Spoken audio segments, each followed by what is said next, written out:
Bienvenidos y bienvenidas. Welcome to Write and Shine Liz. I'm your host, Lizette Ramirez, Mexican American first generation mama, survivor, and author of Silent Lotus, A Bloom No One Saw Coming, now available on Amazon. This is a space for healing conversations, lived stories, and chisme con propósito, the kind of chisme that tells the truth and helps us heal. And today I'm joined by a powerful voice, Andrea Melchor. She is a first-generation Latina author of Páginas de mi Juventud, advocate and survivor. Andrea uses lived experiences and storytelling to empower others through conversations on mental health, trauma, healing, and breaking generational cycles. Andrea, thank you so much for being here. Thank you. Thanks for having me here. Really appreciate it, Lizette. Thank you, thank you. And let's get to it. Let's begin. If your younger self had to describe you today in 3 words, what do you think she would say? That's a very good question to start off with. I think 3 words would be resilient, courageous, and grounded. Wow, I love that. I got a chance to read your book, and resilient, yes, number one. I love it. I truly love Thank it. you. And would she be proud of the woman you've become? And what advice would you give her now? She would most definitely be proud of herself. I also think that, she'd be surprised that we even made it this far. And then I would tell her, like, you don't have to carry everything alone. Rest is Mhm. also not a weakness, and your voice will one day help others heal. Wow, yes, definitely rest is needed, and that's something that was also hard for me to understand. Um, but eventually I'm here, not that I'm a lazy bum, but No, you're not. We're not. but I do take my time now. Hmm. Um, and now let's talk about your roots and identity. Where are you from? And when you answer that, what part of that place lives in you still today? This is a very interesting question because we would just automatically say, well, I'm from San Diego, California, and I'm also a first generation Mexican, and my household is basically rooted in community, sacrifice, and resilience. I grew up in a little town called National City, so it's one of those cities in San Diego, and it's kind of known as, the hood, el Mm, barrio of the okay. of the county, as one of them as many. So I will be out and about outside, hanging out with the other kids when I was able to, right? Because my story does talk about how I was confined to a wheelchair most of my life. But when I was able to enjoy life, I was always out and about in the streets, hanging out with friends. But something that still lives in me today is definitely the work ethic, my loyalty to my family, and also that deep understanding that everything I have come from, it's someone else's struggle and prayers. So mostly directed to my parents, all their sacrifices, everything Mm-hmm. that they prayed for and wanted for their own children. Like I'm a reflection of that. And so that's pretty much where I come from. Wow, that's beautiful. And yes, I feel like a lot of Mexican American children or that are more like second generation are kind of ungrateful, or they maybe don't realize the sacrifice that our parents have gone through. Um, and it almost feels like a slap to the face when they Yeah. don't really put in that effort to like go to school, get a diploma, or I don't know, try to be someone. And I wish all these students would realize the struggles that adults, but again, I just read a saying today and it said that uno no sabe cómo ser hijo hasta que es padre. Yes, I definitely agree with that. And I am yet to experience that because I do not have kids. I work with kids, but I see a lot in the field that I work in social work, and with through that I'm able to gain, that Mm-hmm. wisdom through other parents. So I am so for that saying. Right. How did growing up in a first generation Mexican American household shape your ambitions and values? Well, it definitely taught me responsibility early on, despite the fact that I had to grow up pretty quick based on the circumstances that I went through.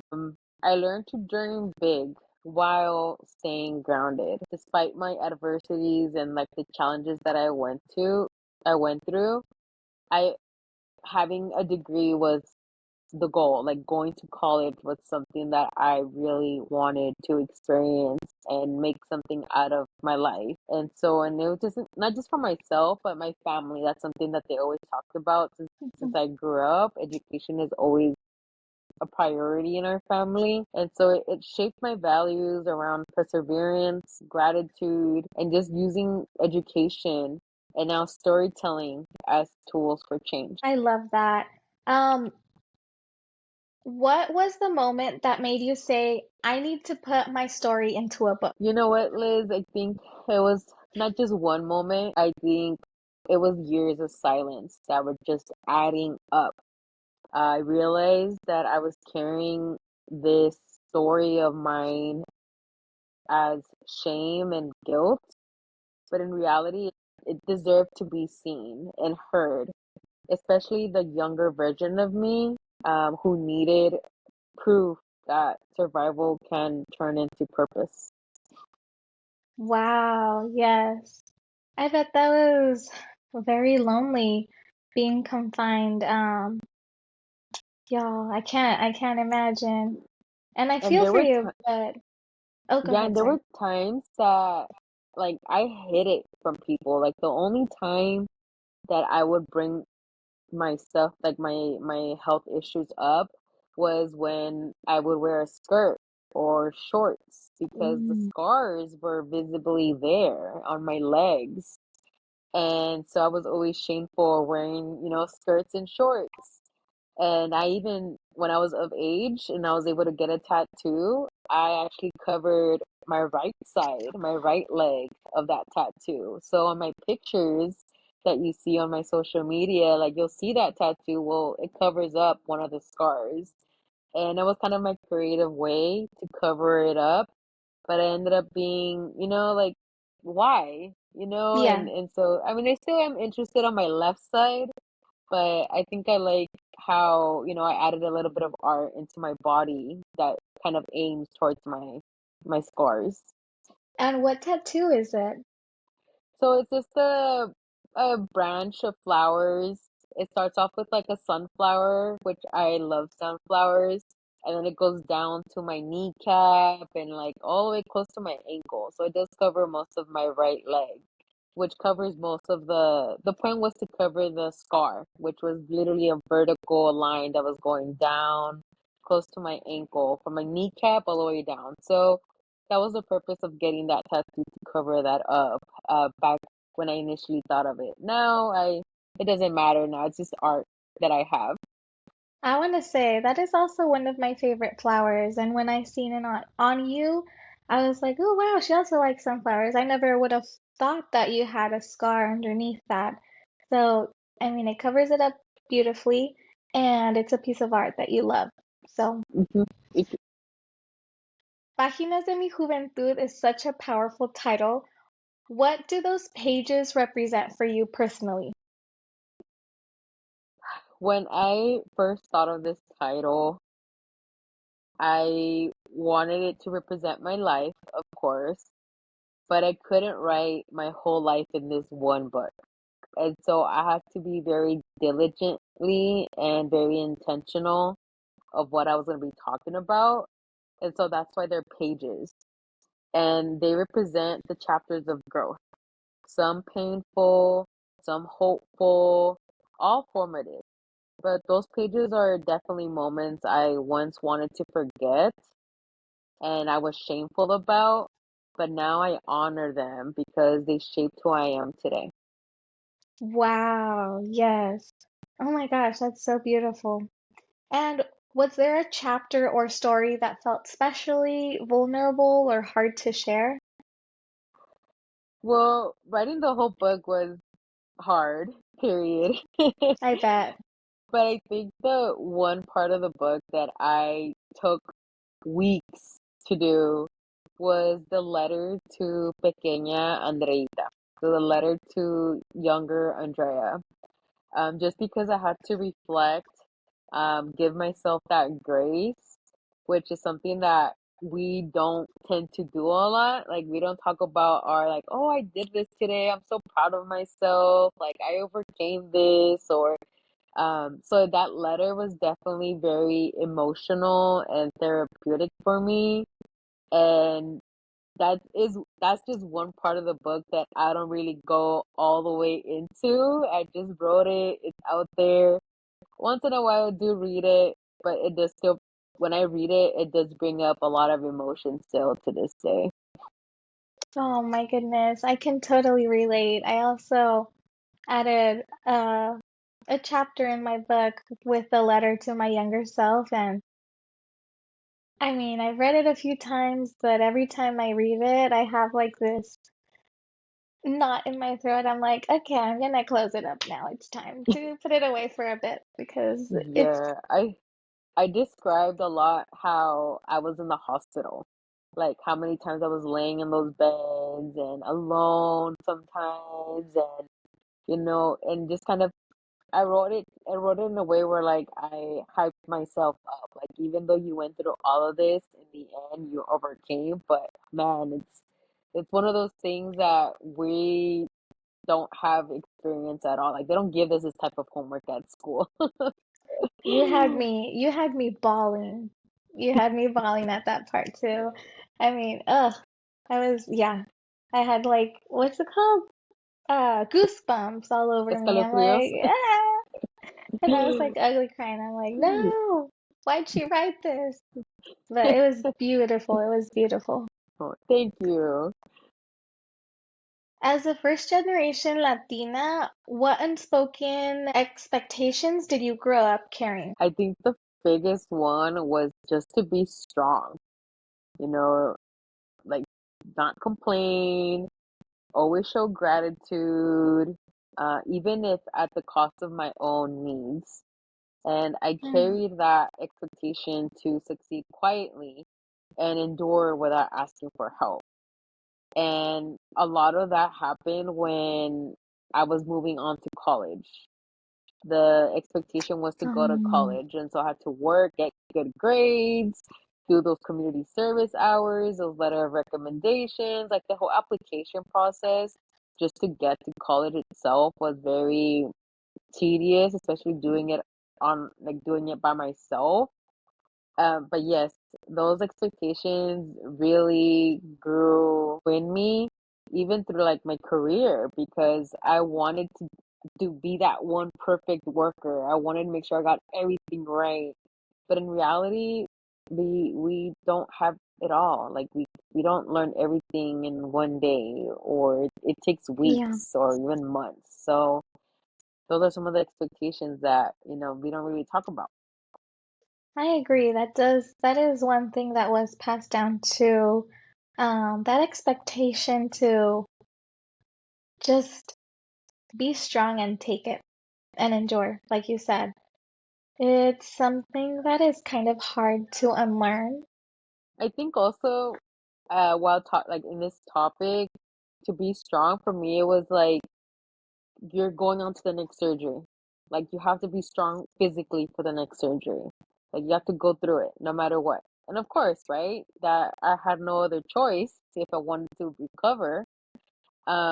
And I think overall, like as I moved on having diabetes, there were times that I would have the highest blood sugar and I would still push Mm, through and I would sit through class and try to like comprehend and like get that information while internally my body was just fighting Wow. itself at the same time.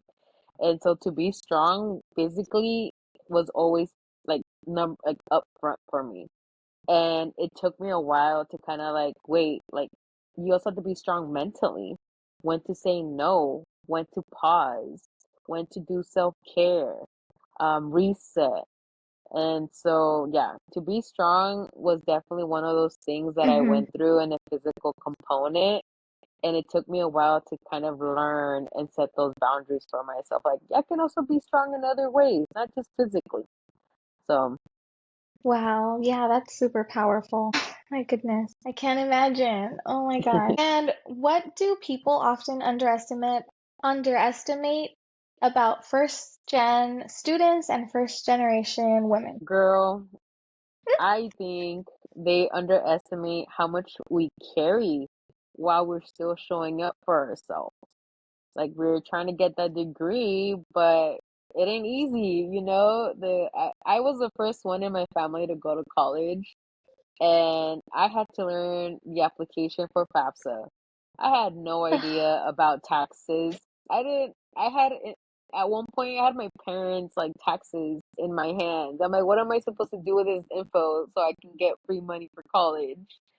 And you know, I dreamt about college, but I just never knew like the big colleges, like the popular college like Stanford and those Ivy League schools. Like I was just going like locally, like the state, like UCSD or UCLA.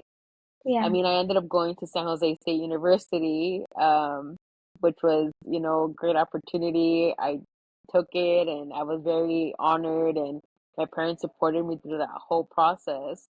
But, you know, we navigate systems where we were never taught, and we balance that family responsibilities and still find ways to lead and dream and create impact. And so it's a handful during that time frame, and people need to have a little bit more empathy for that.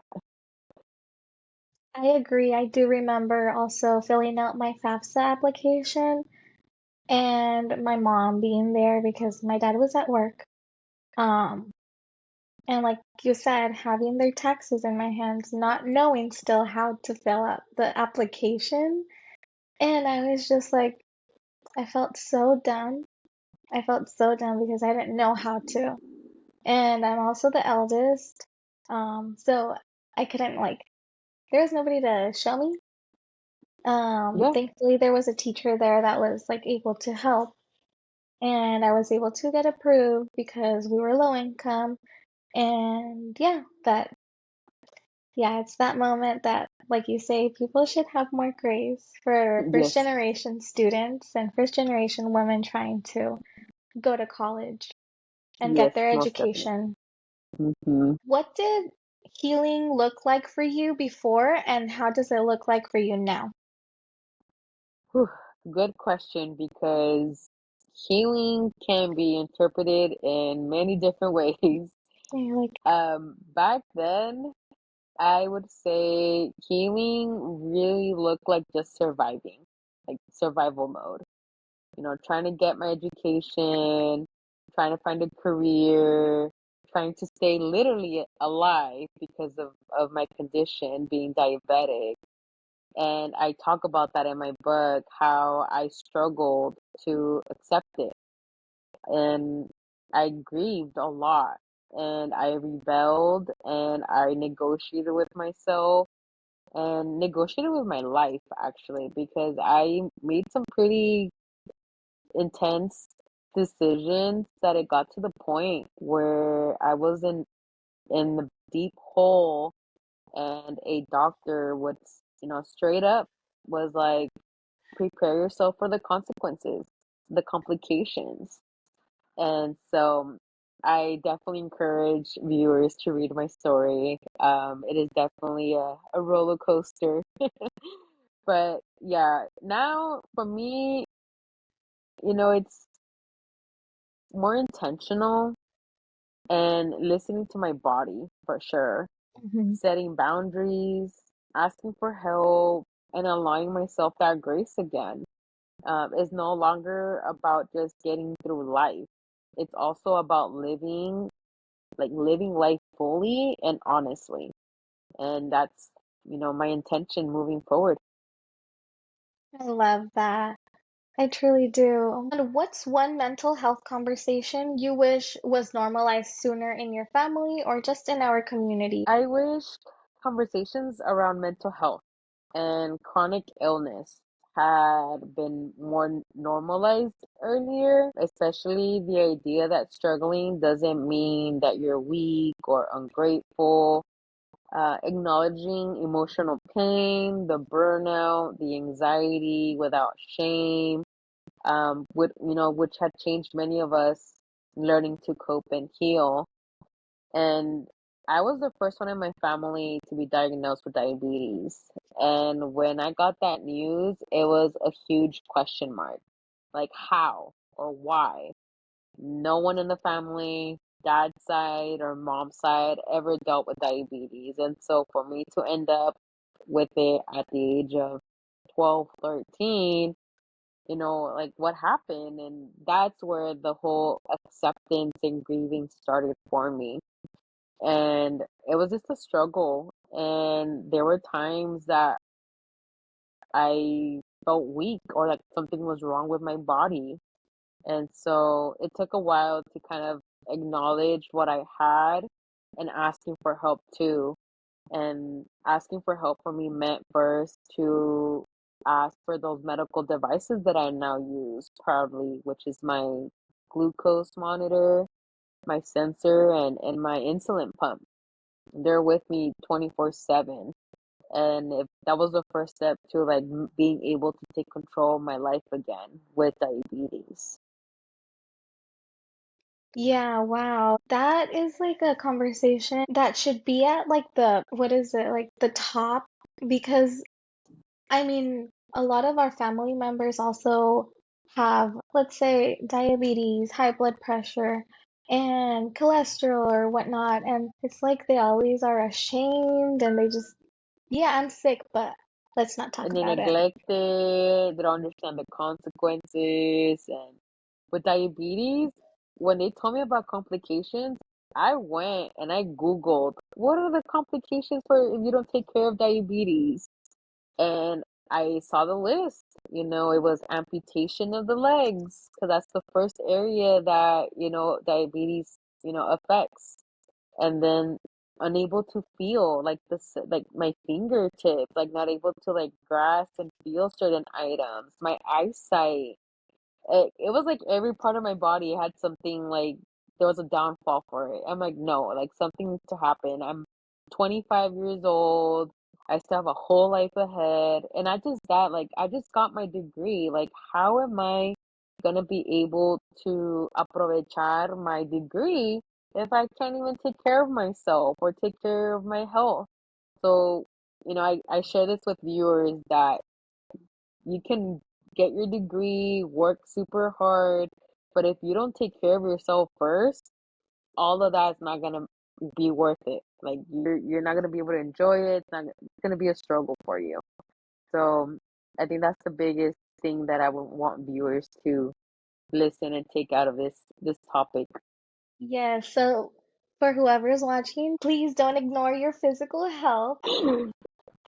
The physical, but also like the silent stuff, because diabetes is invisible. Like you don't see, like if you were to meet me for the first time, you wouldn't know that I'm diabetic, right? And it's just like with cancer, it's different. Like you wouldn't, you'll find out they have cancer if they're going through chemo or radiation Right? and they're losing their hair. But diabetes, like you wouldn't tell, you can't tell. And so when it comes to taking care of your health, it should be a priority regardless if it's invisible. Blood pressure is also another one. Like we can get ticked off and end up with a heart attack that same Oh my day. gosh, yeah, you're So right. yeah, I really want to encourage viewers to stop neglecting, those conditions that are not visible enough because they have a huge impact on your day-to-day activities. And I remembered what I was gonna say. that the physical health is like at the front line because I mean, we also have to take care of our mind. But also, if Hmm. you're not feeling well from your body, I mean, they go hand in hand. So just take care of Hmm. both, please. Yes. How has writing and storytelling supported your own healing? Oof. Writing gave me language for experiences I once carried silently. And storytelling helped me process, release, and reframe moments that once felt heavy or confusing. And it turned pain into understanding and isolation into connection.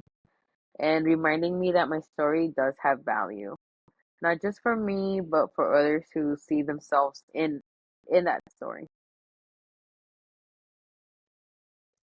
You lead with lived experience. How has this shaped you the way that you show up as an advocate or a coach now? Leading with lived experiences keeps me honest and empathetic, period. I don't approach people from theory alone. I meet them where they're at. It shaped how I listen, how I create safe spaces, and how I advocate for systems that are more human, accessible, and inclusive. And my story reminds others that they're not alone, and it reminds me why representation really matters. And an example would be with diabetes. I remember one summer I had this summer camp job, and I was wearing my insulin pump. And a lot of the kids that every week would be a new different group of kids. So I would always get those questions like, "What is that?" And they'll point at my insulin pump. And I always took it as a way of like education. So I'll say, "Oh, I'm a robot." And they'll like awkwardly look at me like, "What? No, you're not." And I'm like, "Yeah, like I'm a robot."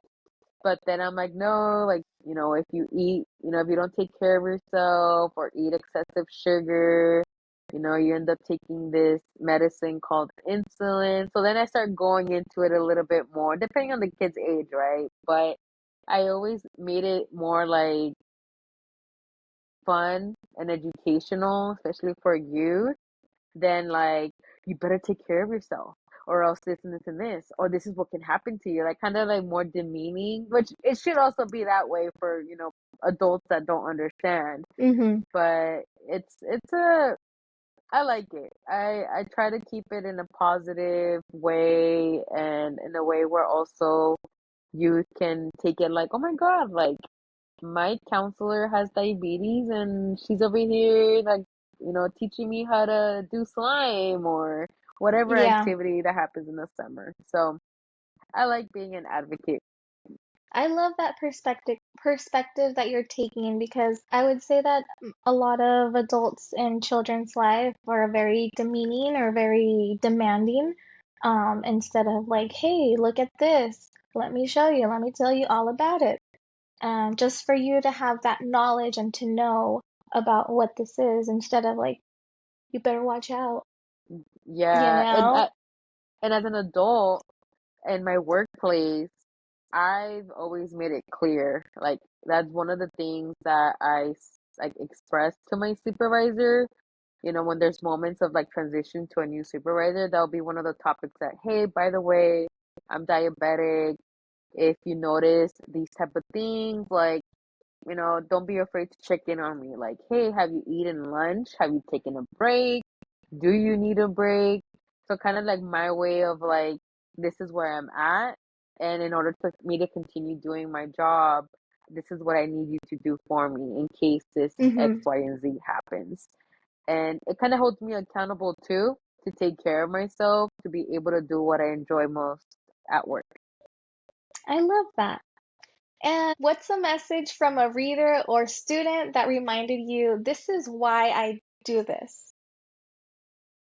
I think any time that someone tells me that they resonate with my story, or tell me that, oh my God, like I'm not the only one, or you motivated me.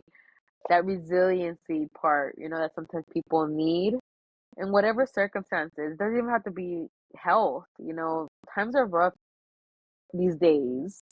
And so I'm hoping that my story can continue impacting readers like that. I love that. And when someone says they feel invisible in systems not built for them, what do you want them to know? I would want them to know that you are not invincible. You are navigating those spaces that weren't designated with you in mind. And your presence alone is just an act of resilience. Everyone deserves support, representation, and spaces that honor your full humanity. And your voice has that power to reshape those systems. And a lot goes into, diabetes at schools.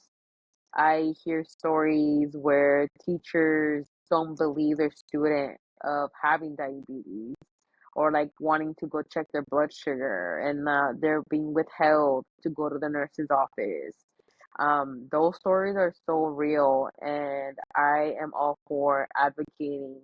Now we have, specific laws.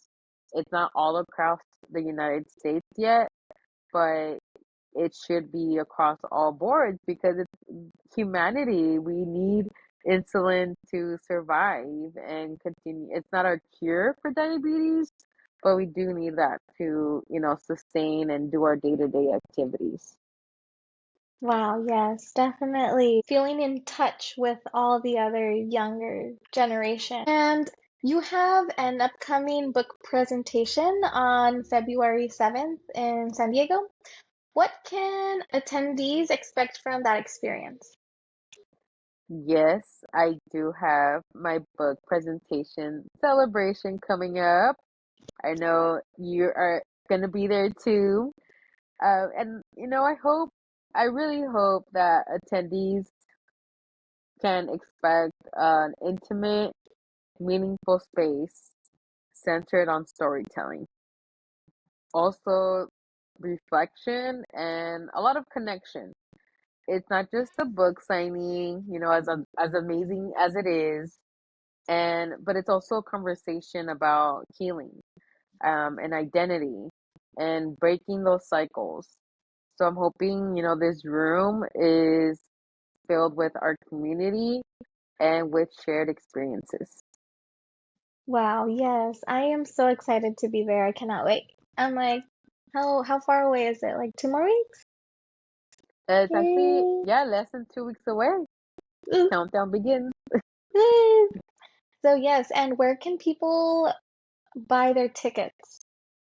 Yeah, so I do have an Eventbrite going on. I am actually going to be closing that soon, February 2nd. But my social media on Instagram, I have another option, which is through Zelle. All that information can be found on my bio, splattered all over my socials.